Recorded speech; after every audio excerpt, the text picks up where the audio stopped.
Welcome back, Masters and Princesses, to another episode of Maid News Network.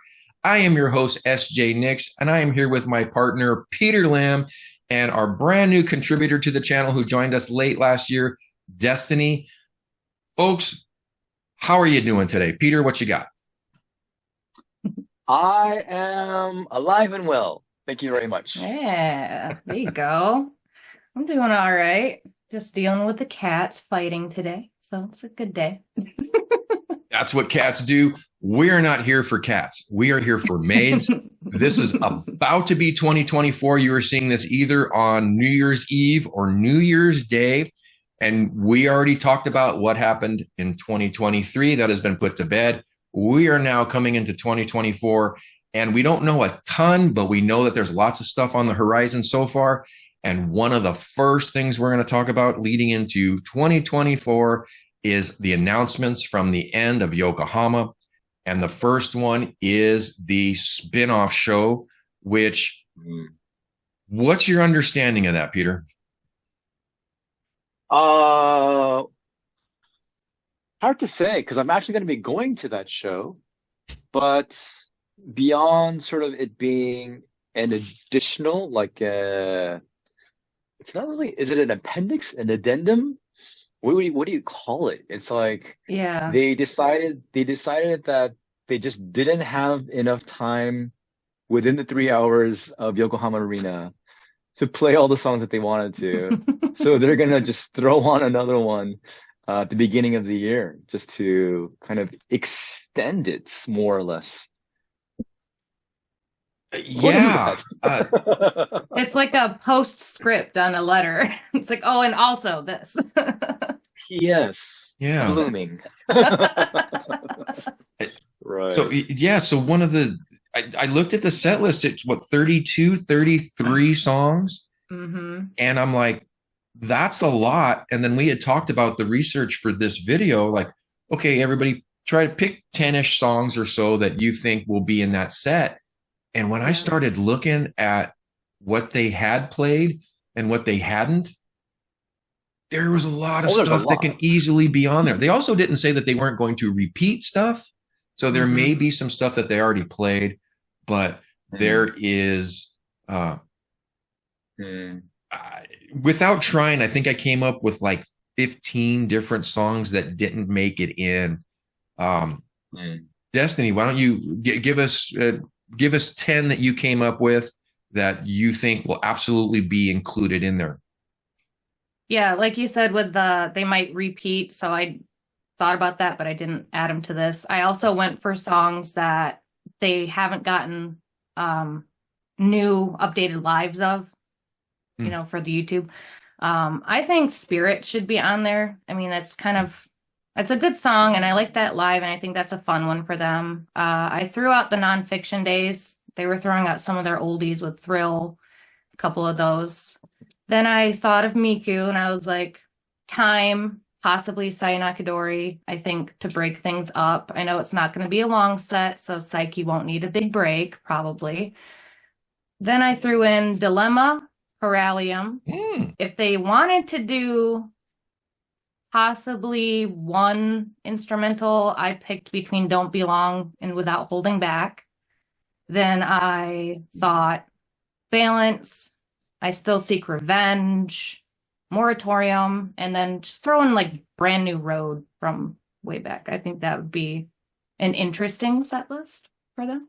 Mm. Kind of ones that made sense to me that they might throw in there. All right. Thematically, Brand New Road makes sense. Mm-hmm. That would be cool. That's the one thing I really thought. I was like, what if they ended with that? That'd be awesome. Yeah. But it's such an old song. It's such a rarity in any Mm-hmm. live. Yeah, they don't like to go too far back. I mean, No, they they'll go don't. back.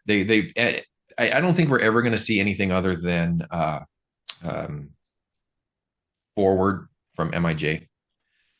They just haven't. I mean, even when I saw them in 2016, I don't think there was much MIJ stuff, with the exception of Mm. Forward.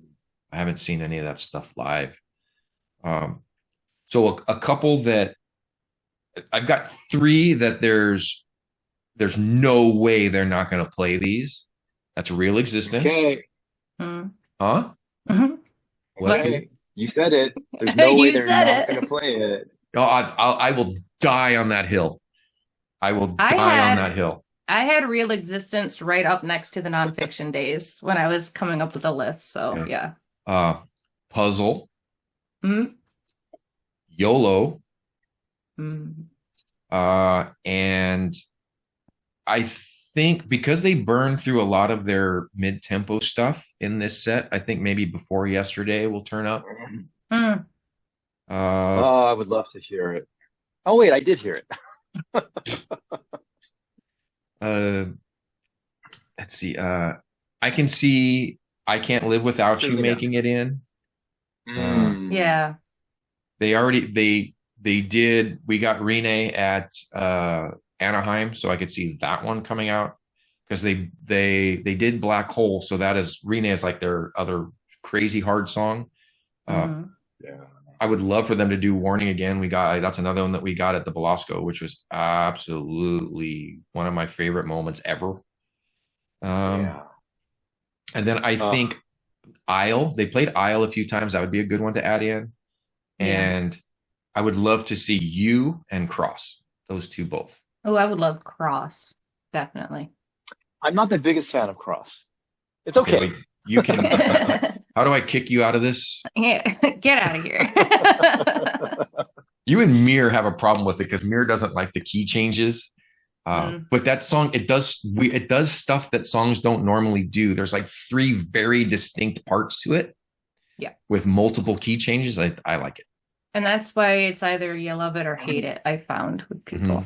I find it entertaining. I don't love it. I don't hate it. It's okay. It's an okay for me. It's mid for me. As the kids say, it's mid. The kids. Okay, I did not prepare a list, but I'm looking at the songs and I'm gonna just throw it out right now. Nonfiction, I would say for sure. Okay, I'm not gonna say for sure, but things that I wouldn't mind hearing. Nonfiction, Rene, Blooming. I think Blooming is actually a song that they would do. Oh, that. Wonderland. Yeah. Wonderland. I could see them doing again. Yeah. I'm gonna have to also go with Moratorium, Puzzle, and just because I love Secret My Lips. I definitely can hear them doing Real Existence again, or doing it because I don't think they actually played it this year. Besides maybe Tokyo Garden. Yeah. But and as far as a song that I will always say a song I would love to hear live once in my lifetime is Beauty and the Beast. It's a song that I think won't ever like get played live, but man, if I could hear that once, just I'd be happy. I'd like to hear Wonderland live. That's my big thing. Yeah, the live version. Where is that from? That's not Wonderland? There's a live version of Wonderland that's absolutely amazing. Is it Line Cube? Is it Line Cube? I think it is, but when they did it for that. Might be the video. The video for it. I think it is Line Cube. Okay. I think that's what keeps popping. Or it's one of those Zep or online. Something. No, Zep. That was Zep was before. Yeah. That's right. Then it has to be Line Cube. The very first time I heard Wonderland, I thought, hey, I don't know. And I was like, Psyche's not quite hitting the notes. I don't know. and then by and by, I was like, God, this is such a good song. So I didn't really appreciate this until I saw the reaction from Chase Carnison, because he was pointing out things in that song that I hadn't picked up on. Mm-hmm. And it just like the clouds parted and the sun shined down. I'm like, wow, this really is an amazing song. There's only a few reactors that I actually get something from. He's one of them. Yeah. And that reaction to Wonderland really opened my eyes to that song. But it's a prog song. You don't like prog songs. I don't. That's why I don't like Giovanni. I don't like prog, and I don't like power metal. I love No, prog. I sound like a baby. I don't. I don't. Stop it. Is there a way for me to actually get my hand and just slap you right? Wow. You're getting aggressive over here today, y'all. Oh, totally like not totally random, but at the Sapporo show, Saiki was doing exactly what you just did, SJ. Whiny and pouty and like I was like, oh my God, stop. You're like, I can't handle this cuteness. You can't handle my cuteness? Not yours. Because I can't handle either of your cuteness. You guys need to stop. Oh. Moving I'm on. so I'm sorry. All right. Yeah. So one last question on that for you, Peter, since you've seen a lot of the new unreleased songs yet. At Yokohama, we got Magi and I just marked it. Where the hell did it go? Brightest Star. Mm. So, the ones that haven't been released. Huh? Mm-hmm. The ones that haven't been released, right? Correct. Yeah. So Magi, Brightest Star. What do you think? What other ones that you've heard do you think will turn up at this spinoff? Well, as far as any like just new songs in general from the past year, there's Memorable, Shambles, Go Easy, Magi, Brightest Star, and then Protect You from the upcoming The Grandizer anime. And then out of those, I don't know if they would do a completely new song, would they? I know they would, actually. Well, yeah. So Protect You, I guess that's a possibility. And then the other song really is Go Easy. If we take out Magi and Brightest Star, then yeah. So Memorable they did, Shambles they did. So there's really only two left: Go Easy and Protect You. Okay. So maybe both of them. Which ones? Maybe. It could be. Yeah, I don't see why not. They're good at surprising us. Yeah, Bandmate is so just like, it could be. Yeah, it could be. So. All right. Very good. Anything else you want to add to that?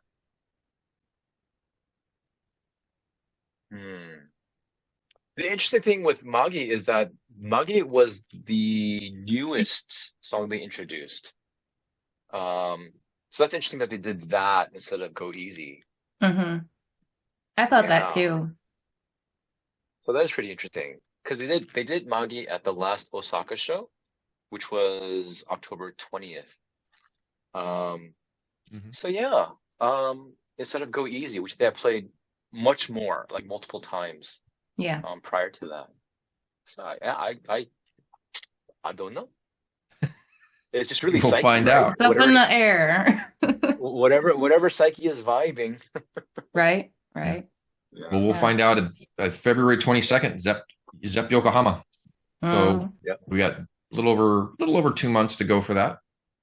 See what happens. Less than 2 months. Yes.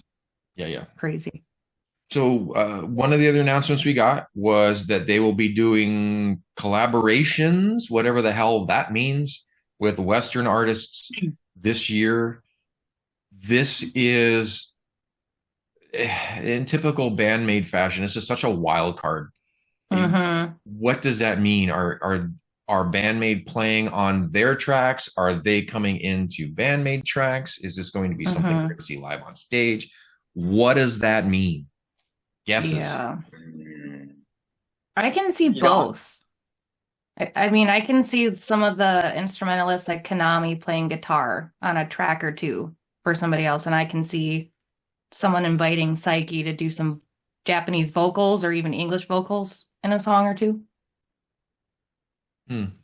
Yeah, I mean, I don't follow baby metal because not because I mean I don't follow baby metal, so I don't know exactly the types of collaboration they've done, but I know that they have. Hmm. Um, so I don't know if they have seen some of the success and crossover from that and decided to do collaborations. Hmm. And if they want to go the same route.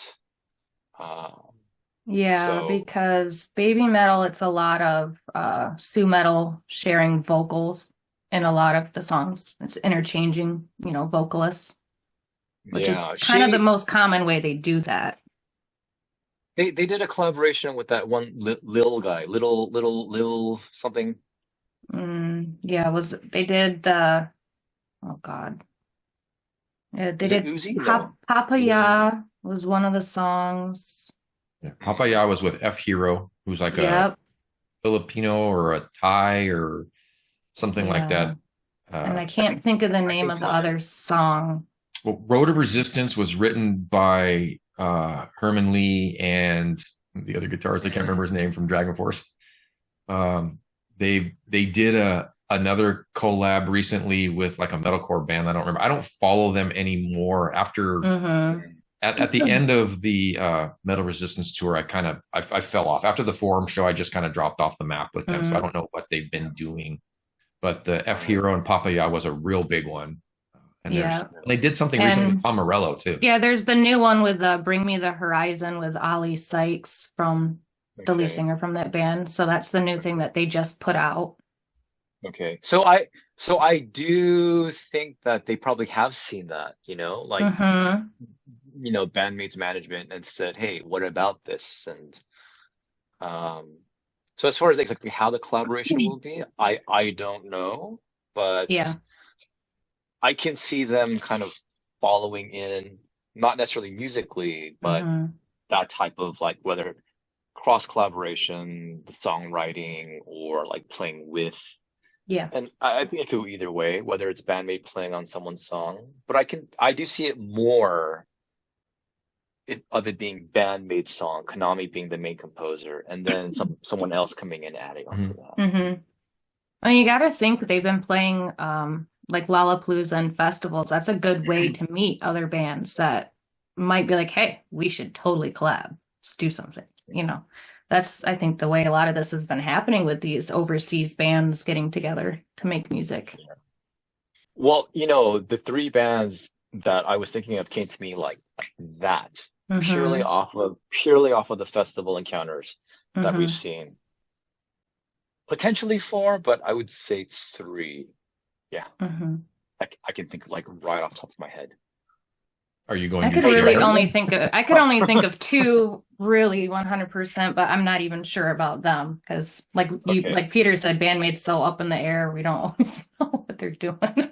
Well, the three right at the top, the first one, of course, is Warning, just because Right. Mm, it was like on social media. They're like, hey, we should, yes, we should. Like that was such hmm. an obvious one. The next obvious one was Slipknot, just because they were so in cahoots with like Slipknot. I heard Hmm. that was an ooh, not a who. Oh, who is that? Who is Mhm. that? Because they were so in cahoots with Clown Carnahan. And then the third, which is also easy, is because of Mike Einzinger, who seems Hmm. so in love with MISA and like Hmm. bandmate as a whole. So Incubus, like those Yeah. three, like right at the top of my head. And then just now I thought, oh, it'd be cool if they did something with Pretty Reckless. That was another Hmm. Um, one. and I would love to see a video where Psyche's just like shy and like, oh my God, is it really her? Yeah, she has a crush on Taylor Momsen, huh? She does. Hard, hardcore. She's like, because I remember a tweet like after the picture they took, she's like, oh my gosh, she really exists. I know. So Those were my picks too for the bands, like off the top of my head. And then I did kind of think about, and I saw on the cafe, so please don't hurt me, guys. Bring Me the Horizon, just because they've been collaborating with Japanese bands. They worked with Baby Metal. Maybe that's something that they're really interested in doing. They like working with I know people from overseas. I'm not sure. Well, because we had that Instagram post where Ollie Sykes was wearing a Maid outfit. Now that could mean he's been in Japan doing these shows, and his bandmates thought, "Oh, this would be funny because there's the culture of the Maid Cafe there." So there's just a. It could have just been it was a funny gag because they've been over there doing stuff, but it could also be a hidden thing. You never know anymore with crossovers. I don't know enough of Bring Me the Horizon to have an opinion on it. I saw a clip where it made me frown a little bit at Bring Me the Horizon. There was one moment that I saw, but other than that, I'm not too into their music. I really am not. But I did enjoy Kingslayer with them and Baby Metal. I thought that was a really cool mix. So it's a possibility. Yeah, I think they would do okay. Yeah. I can't say I've even heard them. I know they did the Kingslayer thing, but I haven't seen it. I'm just aware of it. The only one that I wrote down that you guys didn't mention,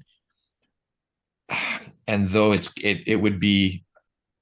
might be a little weird, was I wrote down Herman Lee because they did the thing on his live stream. Oh, I was thinking that too. It was blatantly obvious that Konami was not having any of his screwing around. No. It was on her face. You could see he's like, but I think that would be stylistically, right? Yeah, stylistically, they're not the same. Well, they're not. But that brings up something else that I was witnessing on Cafe, people commenting what they were thinking. And please, guys, comment on this. Let us know. We'd love to hear what you guys think about this. Collaborating with more your mainstream pop bands because it'll get them more exposure. Not exactly what they typically do, but you can't throw out the pop idols exactly on this. So Bandmate and T-Swift? There you go. Why not, dude? Why not? Why not? I mean, they both write love songs. Yeah. It's just that Taylor writes for her boyfriends and then Bandmate writes for their fans. It's true. I mean, I'll be honest. I mean, I'm not close to anything. I mean, if Bandmate wants to try something, let him try it. Whoever it is, whatever it is. Honestly, I don't care. I legitimately am not like, no, not these people, or no, like it's just why do that? Let them explore and get exposure. That's all it's about. That's what matters. Yeah. And in terms of like Bandmate's integrity or purity being protected, I mean, people are free to think that way and feel that way, but I just don't. So I'm cool. Let them do whatever they want. Try it out. If it doesn't work, it doesn't work. You know, some people were okay and cool with Tony Visconti producing, and most people weren't. But they tried something. I like that. I love that. These are all things that open doors for them. So I don't. I may not care for the final product, but I appreciate the reasoning behind it. Like Lollapalooza is such a weird mix of bands. Yeah. But it was a huge boon for them. So no shade at all. I mean, good on them. When you've got major publications saying they were the best band of that day, that goes a long way for them. Yeah. So yeah, whatever they want to do, I'm good with. Yeah. And how many times have they maybe written a song, like they have written a song and some of us are like, I can't connect with it. And then later we're like, oh, I really like this song. It could happen with these crossovers, working with other artists. Might not like it at first. And then you're like, oh, this is actually pretty good. Then maybe you like the other band. If SJ can fall in love with Start Over. Oh, wait.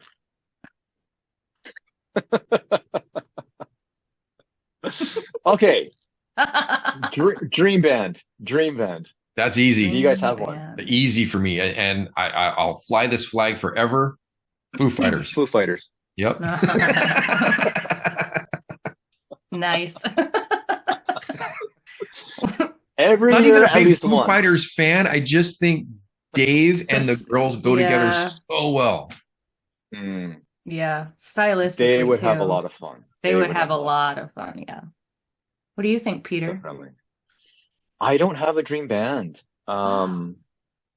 Yeah, I just don't. I think I love the band Maid and I love their music, and I don't take the time or opportunity to try to see like, oh, who they would work well with. There's always talk about like who could they open for, who could open for them, Right. you know, like who could they collaborate with. But I've never thought like that. I don't really think about collaborations too much. But at the same time, one of my favorite all-time pop rock songs is Under Pressure. You know, David Bowie and Queen. Like I love that song. There's something about it that is, I can't even describe in words how much I love that song and why exactly I do. But I absolutely do.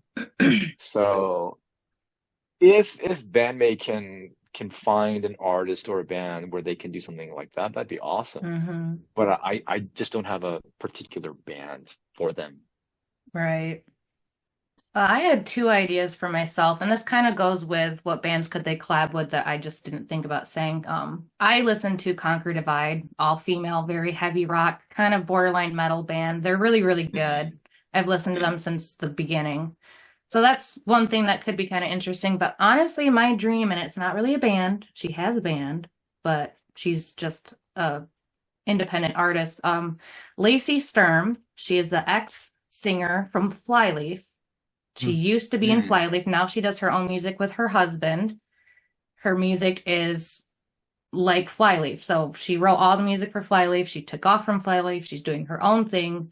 Lacey Sturm does very heavy rock with a lot of different elements to it, really different vocals. And I think their styles would work so well together. And that would just be one of the coolest things I could ever witness. And Lacey Sturm is very known to collaborate with a lot of different artists overseas and here. So that could be something interesting. I would love to witness that.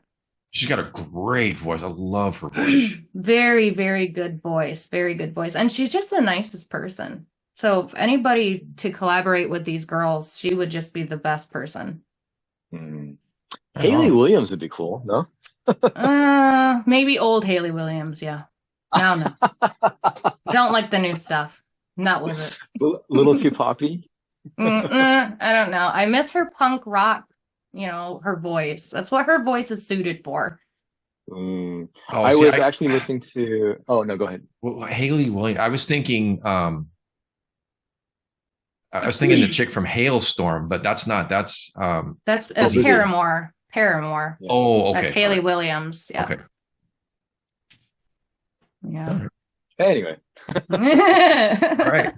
So moving on through the year, next up is the Line Cube Acoustic Show, March 20th. And it is their return to Line Cube after probably one of their first really, really big theater shows. This is an acoustic set. This is going to be super interesting. So let's talk about predictions for that. And we'll start with you, Destiny. First up was Bubble for me. I thought Bubble Acoustic would be really, really cool. Also, Spirit Acoustic, that would be really cool. I like the sound of that song. And Dilemma, I thought would fit well. I think it wouldn't be too hard to make acoustic for them and to do something interesting. So those are my three that I thought could transition over well. Peter. Oh no. You didn't prep for this at all, did you? No. I had to go through a couple songs and listen because some songs you automatically are like, this is not going to transfer well to acoustic. It's just not going to. It's not meant to be acoustic. Who would have thought HGK would transfer to acoustic? That's true. That was great. That is great. I wonder if they would try to do Endless Story acoustic. I think they should do Black Hole acoustic. I just want to know what that would sound like. With like Akane on the cajon. I like it. I think they can make it work. They could do it. I can do anything. I think an easy one on that one is because they've done it with the piano is Choose Me. I think that's a very easy lift for them to turn that into an actual acoustic version because they're basically there with the piano. Yes. I wrote YOLO, I think would work well. As far as I didn't see that coming one would be Afterlife. I mean, if they can do HGK, I think they could turn Afterlife into it. And then I went really far afield, Acoustic Onset. That'd be really cool to hear. That'd be really cool. I wonder if Konami could she can pull it off, but I wonder if she could pull it off because acoustic is such a different creature to play on and to do. There's what she so does. much tapping in Onset. Yep. Yeah, that's so it'd have to go to plucking or maybe from now on. Then they would have to really change it up. I mean, which they do, like they add in like a little bit of bossa nova or. But they still sound like the song. Mm-hmm. Right. So how much would they have to change it? Like Different sounded great acoustic. Mm-hmm. I think Different ended up translating really well into an acoustic version with what they did with it. So yeah. Do you think with acoustic we're gonna get the piano this time? Think Psyche might branch out a bit? Maybe it's something. Maybe the show at Yokohama was kind of saying, okay, this is what we also have now to add to what we do. Maybe there's I would say at least one. Yeah. Even if it is just Choose Me Again, I would say, yeah, she'll play piano. That's what I was thinking. I think it's going to become part of what we expect in at least larger shows. 2 pianos, Konami and Psyche. 2 pianos. What if they're just sitting together playing a song on the same piano? Oh, come on. Who wouldn't love to see those two sitting together on a bench playing the piano? That'd be adorable. They don't even have to play the piano. Just sit on the bench together. Just sit on the bench together. Oh my God, look at them. They need to play chopsticks together. Oh, that'd be fun. That would be great. That'd be hilarious. Can you imagine that? That would be so funny. I can see them doing something like that, though. I can. That'd be awesome. The comedic value of that would be insane. Yes, it would. Yeah. That's too funny. And then Akane comes out and starts dancing. Yeah.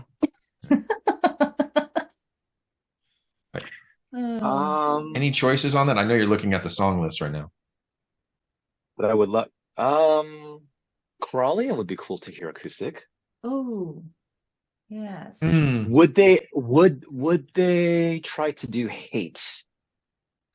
I don't know how that would transfer because over. to be honest, any song can be done acoustic. Sure. Yeah. Right? That's like the really basic thing. It's just how they nuance it and change it up. So that'd be interesting. So I mean, we already know there's an acoustic Sayonaki Dori and a time.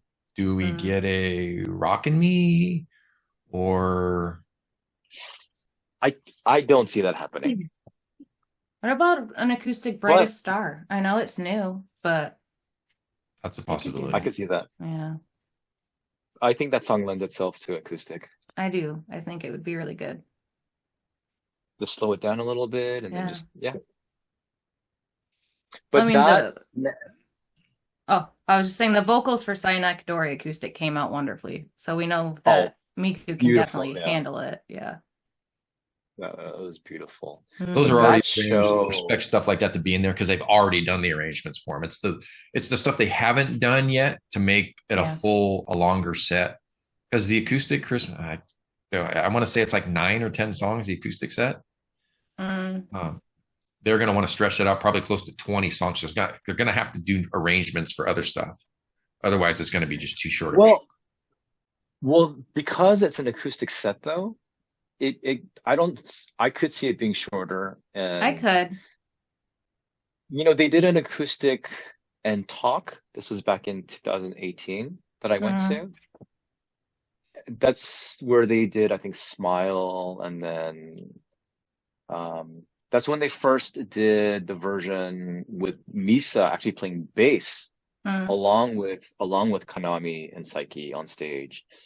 Um, and that was only like 7 or 8 songs, I think, the set itself, and then they did a Okay. talk afterwards. But with Yeah. that, with it being an acoustic, I don't think they'll follow the 2 hour format. I can't see it being shorter. Um, Okay. Sometimes yeah. acoustic songs too, they stretch out just a little bit more too, because they're a little slower. They time them a little differently, so they might not be as So fast as the original.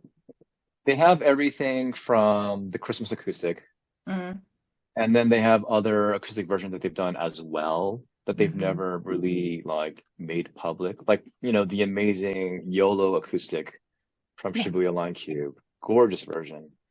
Um, so yeah, I mean, they definitely have enough, and then if they add Mhm. on to it, I guess it could go an hour and a half up to 2 hours.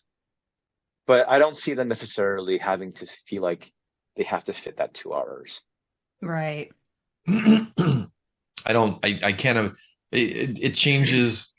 An acoustic set is just a different dynamic. So I don't know if you're going to get a real robust homogenized time. I don't know how that'd be pretty, an homogenized time would be kind of jarring inside of an acoustic set. Yeah. Right. Yeah, the Well, last also, time that, oh, go ahead. Go ahead, Peter. oh, real quickly, just the last acoustic, when I was there, we were all seated. Mm-hmm. Mm, A lot more chill, no yeah. screaming and hollering, no jumping up and down. So, but yeah, go ahead. That's it. I was also saying from the Christmas acoustic, if they have only certain members on together, are they going to have the other ones leave? Are they going to have to resituate? That Right. can take a bit of time in between things too. Yeah, yeah. Yeah. And I'm sure they will do that too, Mm-hmm. where it will be Psyche and Konami, Psyche, Right. maybe, and then they'll probably add versions with Miku as well. Mm, So Miku leading it. Yeah, you're right. You're right. Yeah, it could fill up 2 hours with all the change-ups. yeah.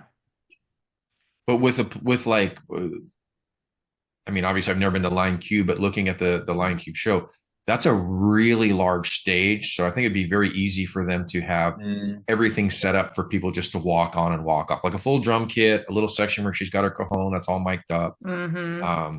So it would be just a matter piano of inside. moving around. Yeah. Yeah. Hopefully that's the way they do it. If it's a large stage, then that's the only thing that makes sense, really. Yeah. We'll see. I mean, that was the hardest show to get a ticket for. I couldn't get one.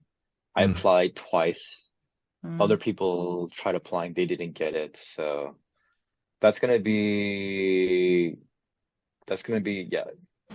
It's gonna be one of those just like, you were there. Mm-hmm. Eat you. You were there. Tell me everything. And Line Cube's like 3,500, isn't it? 4,000 people? No. No? I want to say it's only like 1,500. Oh. And that's a gigantic stage for a 1,500 venue. Because I don't. I'm thinking about the different videos from that, like domination stuff. That stage looks gigantic. It does. It does look very big. Am For I that am I small. thinking of a different venue? Is it 30? Let's see. The You chances of guys me keep on. being right and you being right are lean heavily in your direction. 2,000. Okay. Yeah. All right. I was a little bit closer, but yeah. Well, it says 2,084. Oh, okay. That makes a big difference. Yes. Oh, that's All an right. extra almost 100 people. Next up, the stuff that we know about is Day of Maid, May 10th. Mm, I expect that to be like a Zyko live stream. That seems to be the direction that they've gone with Day of Maid. mm. Whether or not there's any surprises or anything, I don't know. I think that just feels like one of those comfortable shows that they do every year, and it just is what it is. But who knows? I mean, have you been to a Day of Maid show, Peter? No, not in person. Okay. No, Mm. because what they didn't have one year. They did the online like talk and little stuff another year because of COVID. Yeah. And then they did an online. So those were 3 years. And then prior to that, I don't think I knew about Day of Maid at all. So You're not Yeah, going did this year they- either, or 24?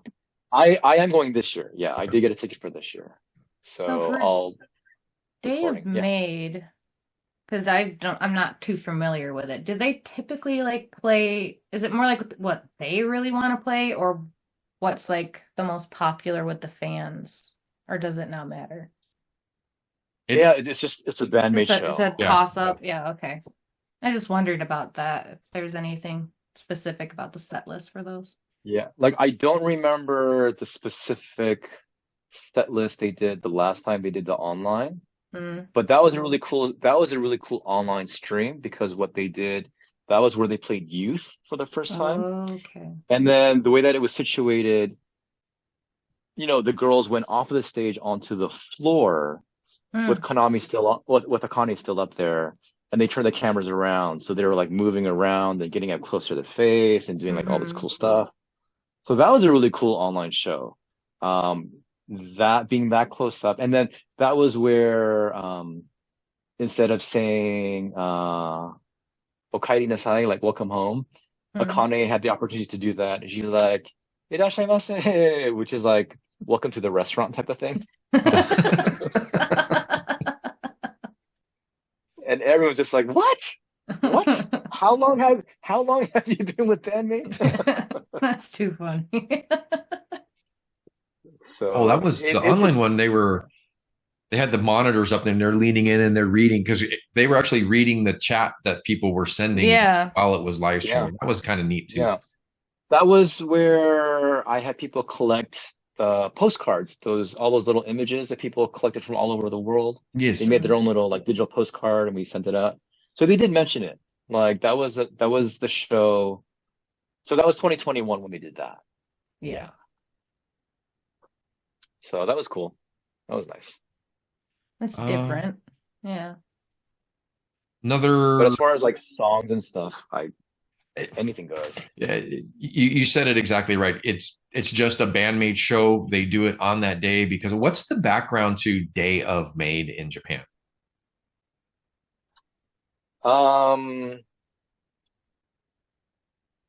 Meido no hi. So May is May. It's not a Japanese word. It's just May. But then to is a version of 10. Okay. So May 10. So May 10, Meido no hi. But as far as like historically, I don't know. We'll go with that. Yeah. Like I don't know when they started doing it. I never really researched that. But I do know that it is like a May Day. And so if you do look on Twitter, there are times where people like from different bands will be dressed up as maids and put up their photos. So. Okay. This is another one it's a hall tour. It's just 3 shows in June and July, Aichi, Osaka, and Kanagawa. I'm assuming these are just, well, what does a hall show mean? Does this mean we're doing smaller venues, or is a hall considered a larger venue? I don't know what that means, and I don't know anything about those venues. It's just cities. It's not even venues. Yeah, I mean, there may be like a Japanese interpretation of what a hall is, potentially, but I don't know. Maybe somebody out there will comment and say, "Oh, this is what a hall means in Japan," like that type of show. Because they made a point to mention that as a, hall tour. So there's obviously that to me says that there's something about that they're making this announcement specifically to these 3 cities. It just comes off as more as, hey, we're doing a bunch of shows. You might be seated Because what is it? Isn't it Mm. Diamond Hall? Diamond Hall, Aichi, Nagoya, not Nagoya. Yeah, Nagoya. Mm. So those were seated. So that's a possibility. Okay. Yeah. But again, I'm kind of just sort of riffing off of what I think maybe, but I don't have Yeah. any specifics.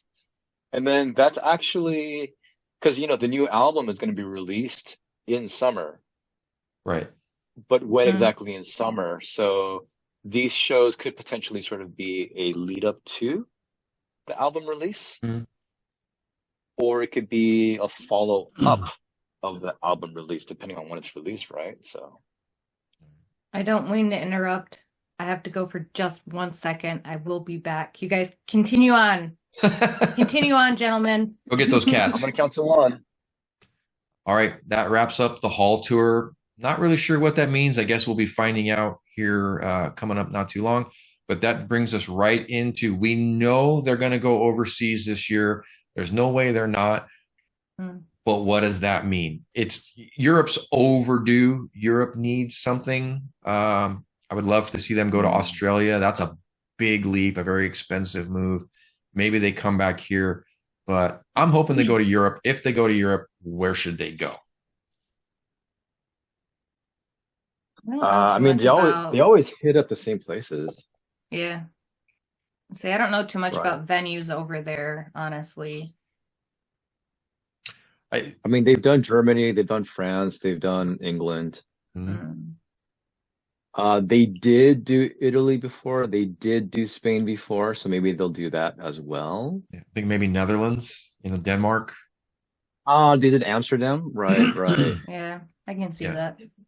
Places that people can.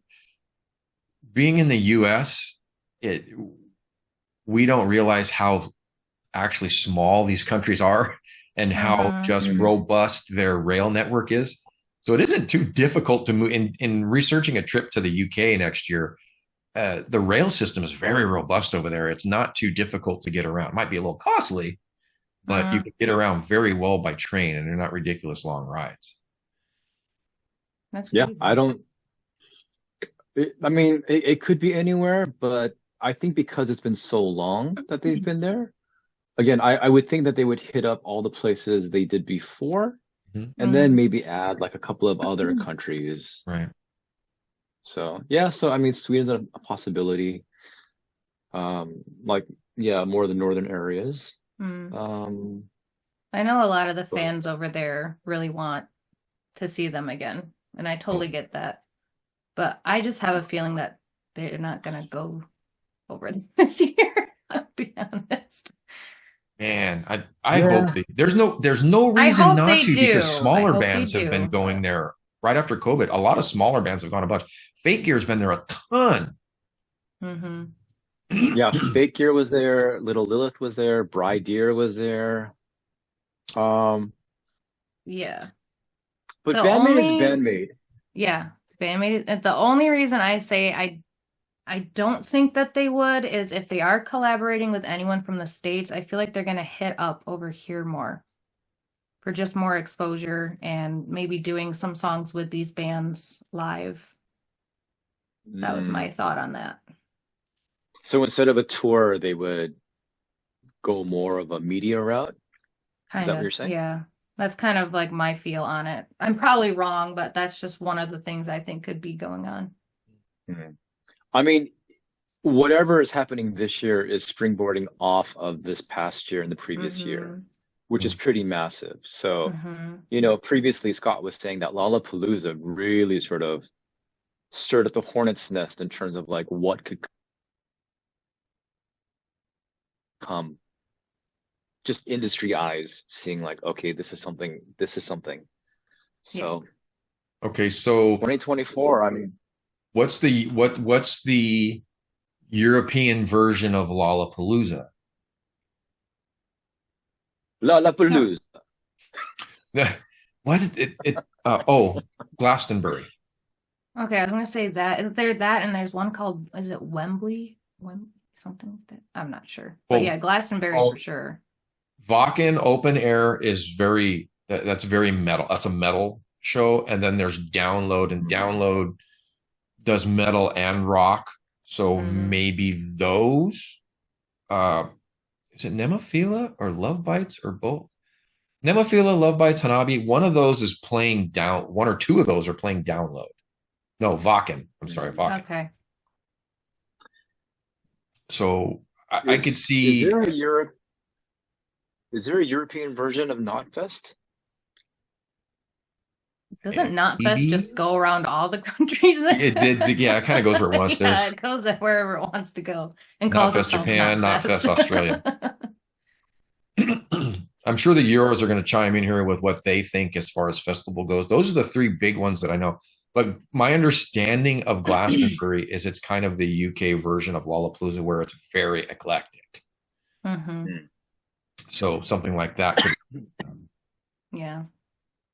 But we'll see. I mean, I would imagine we'll start hearing about summer festival dates probably in February or March, so people can start planning around it. They've always been really good at lead time, with the exception of Hong Kong and Last Rock Stars.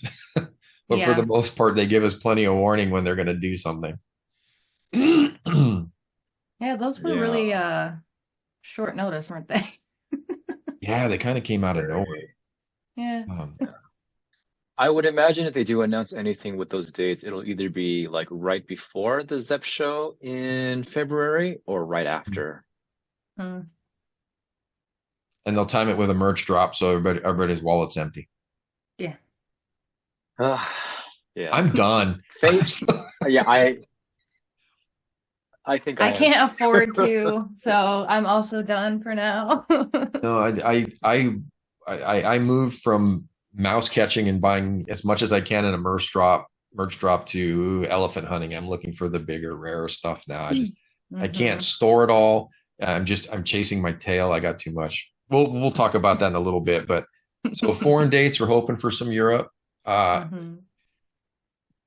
I kind of hope they don't do another big US tour, maybe a few select cities, but a Mhm. big tour, one, grinds them down a lot.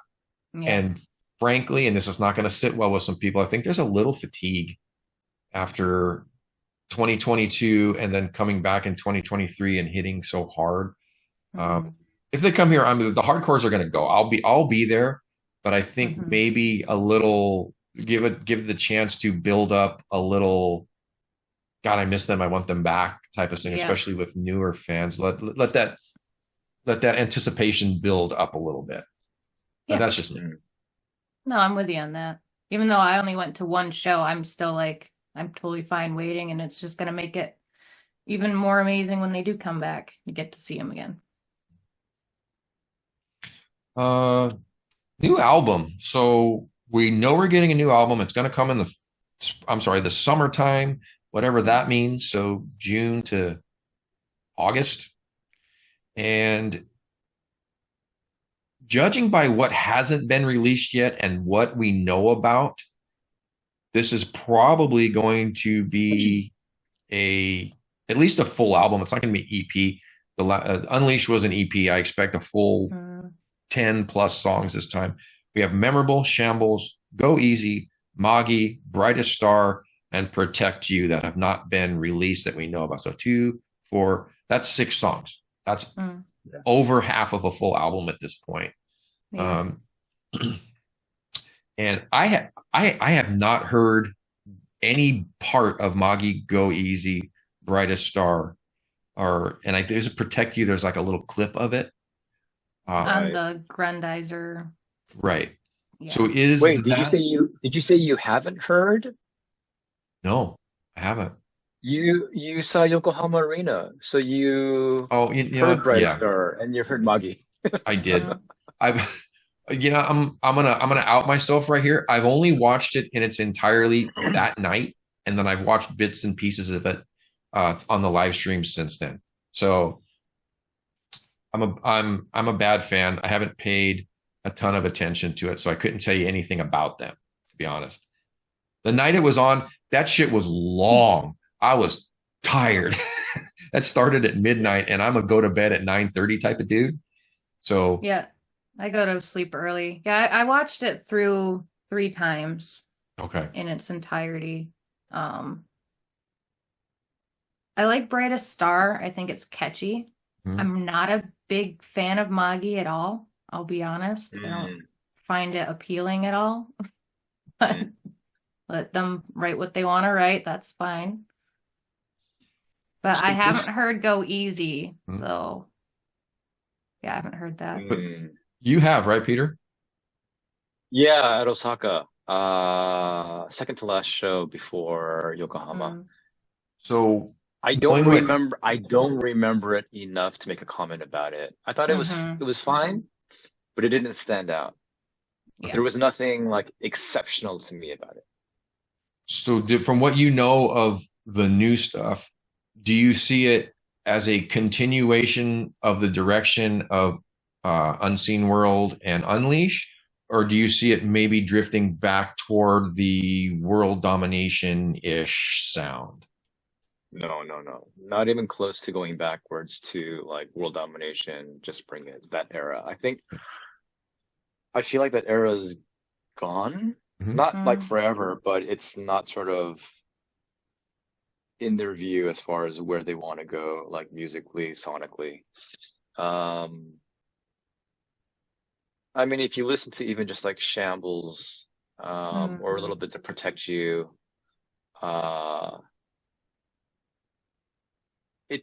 their music, it feels more frenetic. There's not as much sort of space or like gap between what they do. It's Right. like it's a bit more compressed, it's a bit more frenetic, and how do I say it? I don't know if this is the right word. There's a choppiness to what they've been doing. Mhm. I don't know how to express it exactly. Yeah. I know what you mean. Yeah. So in terms of where they're heading into, definitely not backwards, definitely not into world domination.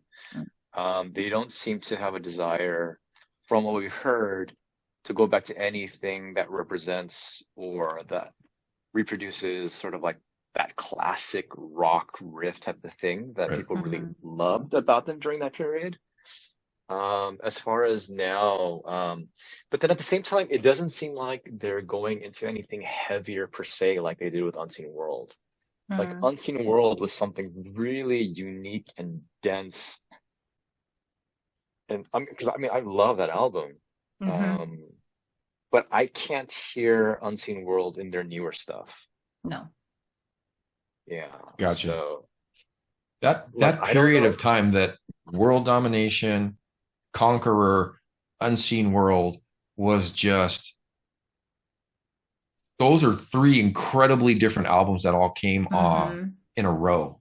They're just world domination is what it is, a fantastic hard rock album, and then you get Conqueror, which is kind of this really, it's a switch in more of a, I don't want to say alternative, but it was definitely a shift in the style of music and the tone, just the overall feel. And then you get Unseen World that just punches you in the face from start to finish, with a few rare exceptions in it. It's just Your favorite, huh? That's your my favorite abusive relationship. Yeah, that's my favorite album, hands down. Peter always cringes when I Unseen say it's an abusive relationship. It beats the hell out of you, but you come back because you love it. I think Unseen World is phenomenal. Yeah, so I can't really say. Well, just from listening to Brightest Stars kind of style, you know, because Miku's got a little bit of her own style with her songs, I will say, but it feels a lot like their most recent album, the last album, full album that we got, just tweaked a little bit, maybe just a couple of different elements changed up to it, at least just in that song, and then Shambles with that. That's kind of how it feels to me. It's almost like take the last album and they're kind of branching it out like extra and just adding some new stuff to it that they're like interested in doing. That's kind of how it feels to me, because it feels known and comfortable, but not boring. Like they're just adding enough in there to make it kind of new and exciting. What new elements are you sort of referring to? Like what new stuff? Well, just like the overall sound of the songs, like they sound like they could be on the last album, but there's just some new stuff they're doing. I don't know if it's like chord stuff or just the Mm, overall like underneath sound of a song that makes it feel mm, like they're kind of thinking about doing a couple of new things with some songs. I'm not very good at mm, describing music, but that's just how it kind of felt to me. mm. Gotcha. Yeah, I mean, to be honest, with so much other music I've been listening to, I haven't really Mm, had the time to just like do what I used to, which is mhm. just dive into bandmate stuff like nonstop. So I mean, to be fair, like to be honest, I have a much better feel and understanding of their older stuff than Mhm. uh just from this year. So, Now, I wasn't a big but fan of Shambles when it first came out. I really did not like the song. And I listened mm, to it a few more times, and I definitely say, I if they continue this in this album, I really like the way Psyche's vocals are kind of changing a bit, just with the way mm, they have the song, the timing or whatever. I really like her voice in that song, and I hope that continues with the rest of them. So it's yeah. definitely interesting vocals. Well, Shambles feels a bit like a throwback though, doesn't it? Mm, With that song with like Rene and then I forgot what other song it was that I just can't remember. But yeah, that yeah. feels Shambles feels like a slight throwback to me. Um, It Maybe goes. that's why I liked it after a while, because it is kind of like you said, it is like a throwback, and I liked those vocal arrangements a lot. mm. I get. Mm. Maybe it's because of the video, because I'm such a visual person, but Mm. uh, Shambles connects to Warning for me. Oh, the Mm. fire. The I fire. think well that I mean that's part of it, but I just think the tempo and the cadence has just Mm. warning notes for me. Maybe not Mm, necessarily okay. sonically, but Hmm. cadence Mm, wise and the chord structure. okay. Yeah. Now that I think about that more, yeah, because when I first heard that song, I was like, something is familiar about this, but it's a new song. Mhm. So yeah, now I kind of see where that might have come in play. Mm, Because I couldn't put my finger on it. I was like, oh man, this is a brand new song. Why does it feel so familiar? It's not like they Yeah. copied over the song, but it's very familiar. Yeah. Huh. right. All right, moving on. Uh, Another announcement from Yokohama. Signature stuff. Peter, you have some signature stuff there that just came out. Yes, I do. Well, he's already lost them. Well, you know, I ended up um I ended up acquiring more drumsticks than I expected to this year. Ah. Not to brag, but so yeah, I posted this in a little short on our channel, but Hmm. I got the Akane drumsticks. This is the code Hmm. WAKN. AKN. Yeah, walking. Those are Then 5A, right? these are 5Bs. 5Bs. Okay. Yeah, I got what the video when I did the So release, I had said that they were 5As and I got yelled at because they're 5Bs. But she used to play 5As. yeah, yeah, they got changed up, and then I did the comparison. So this is the stick that Akane gave me at Anaheim. So same Hmm. thickness, 5Bs, Oh, 5Bs. okay. Yeah. So yeah, I mean they are basically the same ones that she's been using. It's just she has her signature. It has Bandmate, it has Akane on it. Hmm. She mentioned in her Instagram, she did a live for about half an hour on her birthday to sort of present this and talk about other stuff. And then she was saying that she chose this particular one out of like 30 um Hmm. like Oh, different okay. examples. She's like, So she basically did her signature 30 times and then chose that one out of all of them. She has the most elaborate signature Yes. of the girls in the band. I feel like it's very reflective of who she is, though. Mm-hmm. Yeah. And MISA just scribbles an M. That's how I sign my name, not with an M, Not an M. but I just do like this P and that's it. I just do, and I'm done. I'm just thinking we were doing all these postcards for the VIP stuff from the last couple of tours to sit there and do all those little cat faces over and over and over. My good Lord. You do enough signatures and you decide to keep it simple. Right. Yeah. Just keep it simple. So signature sticks for Akane, and then MISA got her signature black smoker bass. Mm-hmm. Right, with the Jaguar model. I'm sorry, the Jaguar, right? Right, the body. Jaguar body. I went ahead, I just pulled the trigger on it. I bought one on pre-order. I actually got a good deal. It was below, after all the shipping and taxes, it was barely over what the list price was on it. So it was like 506,000 yen. And that's delivered to my door. I'm assuming sometime in April. I wasn't even planning on doing it. I just happened to contact one of the music stores that was listed on the ad for that. And I asked them, oh, I see you guys ship. First question was, because they had an English version of their site and they do ship internationally, but it was dependent on the item. So I asked them if they were shipping that. They said, yeah, we'll ship to the US. I said, do you have one available? He says, yes, we have one. And before I knew it, I was throwing down the credit card. And so out the door, delivered to me just a shade over 3,600. Hopefully I'll get that in April. Super excited. We'll do a big coming out party for it. Big unwrapping. We'll have the Asahi and the Jim Beam right next to it. And we'll you smash the bottle on it. Yeah. Peter. So yeah, I'm excited about that. That'll be fun. That'll go have a space of honor next to the Flappy Pigeon. But super cool for her. I don't think it's a limited. I think it's going to be a production model. They haven't said. It's probably going to be, they'll run it for a little while, and when sales slow down, they'll probably just drop it, would be my guess.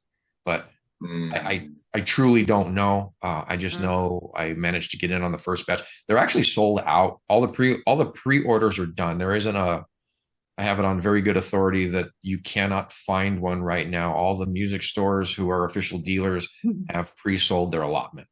So until Black Smoker agrees to make more, they're already claimed. All right. If you could have chosen any of MISA's models, would you have chosen this one or would you choose another one?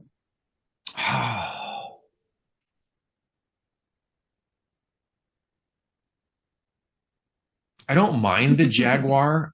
I like more the P-bass style. So the black on black always just kind of gelled with her, especially the Barefoot Assassin thing. I like that so one. The old school, just bring it, world domination. Right. Yeah, when she decided she was going with Black Cloud, that original Black Smoker was really, really cool. I guess if we were going to, if I had to choose between the Jaguar and the tobacco spit one, I think I would go with the Jaguar. I'm not a big fan of relic stuff. Right, I remember you said that. But this is the tobacco sunburst is a classic color scheme. It works well with the Jaguar. It is very much a MISA base, and that's what I like. That, whereas the black on black is more of a production model. This one that they released as her signature model is absolutely a MISA base. So, well, she has that other version of that Black Smoker. That sort of it's like a brown finish instead of the black one. Oh, so okay, yeah. That definitely not the SG. Wasn't a fan of the SG short scale. I thought it was cool. I liked it. Didn't she recently post pictures or something where she's got it's almost like an light aqua or sky blue roughed up Yeah. one? She Yeah. played that at Yeah. Yokohama. Yeah. I liked that one. So Looked pretty. it's the Jaguar. It's the Jaguar, just in different colors. Yeah. Okay. It's cute. That one's cute. I would definitely not choose that one though. No, I Out of wouldn't those. either, but I just thought it was a random. I was like, oh, it's blue. Yeah. MISA Powder has a lot blue. more bases than people realize. Yeah. Yes. Yeah. She's played a lot of different models. Yeah. Well, what about you, Destiny? Is that the one you would choose? I would probably choose the blue one because it's random as hell. I would. I'd be like, yeah, look at the blue base. I like it. I don't know anything about those instruments, but the blue is kind of different. You don't see the blue like that. Mm. Though I did like her black smoker or whatever it was, the all black one that SJ was talking about. Yeah. Yeah, I like that one. That was very pretty too. And then the one thing that we don't know anything about is Miku was playing a Zemaitis disc front that was absolutely not her Buccaneer that we've seen going back to like the Don't You Tell Me and that era. Mhm. This She had had birdies on it. it had bird inlays. It had the arrow headstock badge that's just like she has on the on the headstock, and it had the 581039 truss rod cover, and it had some graphics that no one's been able to sniff out because there isn't a high enough quality picture of it to see what it is. But it is absolutely another Miku custom Zemaitis. Whether or not we get that as a purchasable one, don't know yet. And I'm glad that they didn't announce it because it would come over the top of MISA and Akane stuff, especially MISA's. So I'm glad if they're going to release it, they wait a little while and see what happens. I'm not a fan of the disc fronts. They just don't work for me. That's not one I'd be getting. Hey guys, we're back. Destiny had to drop out. Just something was kind of out of her control. But Peter and I are going to wrap this up. We're basically done with what we wanted to talk about anyway. So with 2024 just around the corner, probably starting tomorrow by the time you guys watch this, Bandmate has a ton of stuff coming up, and so does MNN. Peter, what do you see happening next year for both the band and us? Yeah, I mean, there's a lot of stuff happening, and yet in terms of the number of things, it's less, right? Because there's not all these shows lined up like a row of dominoes. So it's really hard to say what's going to be happening in between these pockets of announcements. What's going to go down. And if that's the case, I mean, we are kind of tied. MNN is a bit tied to the activities of Bandmate. So it's really tough to say how much we'll be doing. We are done with the 10th anniversary tour. So this year there won't be tattoos. What there will be, we don't quite know yet, right. to be fair. But if things work out, I will be in Tokyo as the year progresses. And if that's the case, hopefully it'll be a lot closer to things that may crop up. And yeah, we will absolutely do our best to make sure that you guys are up to date with what's going down with Bandmate. And let's just hope that this is going to be like another phenomenal year that may springboard then to something even bigger. Who knows what? Right. So yeah. They have a way of just throwing stuff at us unexpectedly. So we're not going to be near as busy as we were last year. That's just that I accept, which is kind of fine because there were some times when it got out of control. We can afford to take a break. Right. But if something happens with the band, look for Breaking News Gates for announcements. If there's a concert that we can do a review on, we'll do the review. If it's something that one of us can attend, even Destiny, so if we get something in the Midwest for her, we will be there. We will cover it. We will talk about it. The Patreon for the channel, the MNN Tokyo Plus.